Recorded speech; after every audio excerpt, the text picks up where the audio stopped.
అధ్యక్ష, ఇక మహిళల గురించి భట్టి గారు 34వ పేజ్ చాలా గొప్పగా చెప్పారు. పేజ్ 34లో వచ్చే 5 సంవత్సరాల్లో ₹1,00,000 వడ్డీ లేని రుణాలు అందించాలని మా ప్రభుత్వం సంకల్పించింది. ఇది పోయిన బడ్జెట్లో చెప్పారు, ఈ బడ్జెట్లో కూడా చెప్పారు. అధ్యక్ష, ఏంటి అధ్యక్ష, నిజాలేంటి అధ్యక్ష? ఈ ఆర్థిక సంవత్సరంలో వడ్డీ లేని రుణాలకు సంబంధించి ఈ రోజు వరకు ₹1 కూడా ఈ ప్రభుత్వం విడుదల చేయలేదు. వడ్డీ లేని రుణాల పరిమితిని గత ప్రభుత్వంలో మేమిచ్చిన ₹5,00,000కు పెంచింది, ₹5,00,000 కంటే ఎక్కువ పెంచింది లేదు.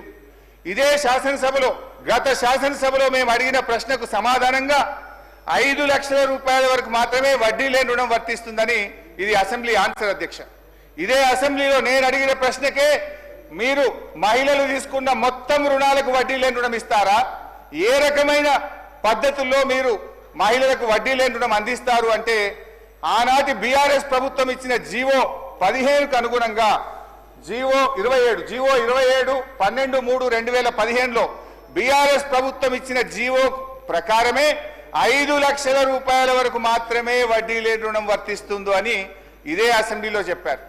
మరి ఇదే అసెంబ్లీలో భట్టి గారు లేచి మహిళలు తీసుకున్న మొత్తం రుణాలకు వడ్డీ లేని రుణం వర్తిస్తుంది అంటున్నారు.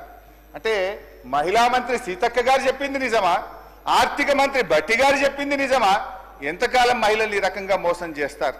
నేను భట్టి గారిని సూటిగా అడుగుతా ఉన్నాను. అధ్యక్ష, మహిళా సంఘాలు తీసుకున్న మొత్తం రుణానికి వడ్డీ లేని రుణం వర్తించినట్టయితే ఆ ఉత్తర్వులు సభ ముందు పెట్టండి, ఆ ఉత్తర్వులు మాకు అందించండి. లేదంటే ఈ సభను తప్పుదో పట్టించినందుకు, మహిళా లోకాన్ని మోసం చేసినందుకు బేషరతుగా క్షమాపణ చెప్పాలని చెప్పి నేను డిమాండ్ చేస్తా ఉన్నాను. అధ్యక్ష, తన బడ్జెట్ ప్రసంగంలో పోయినసారి ఈసారి పేజ్ నంబర్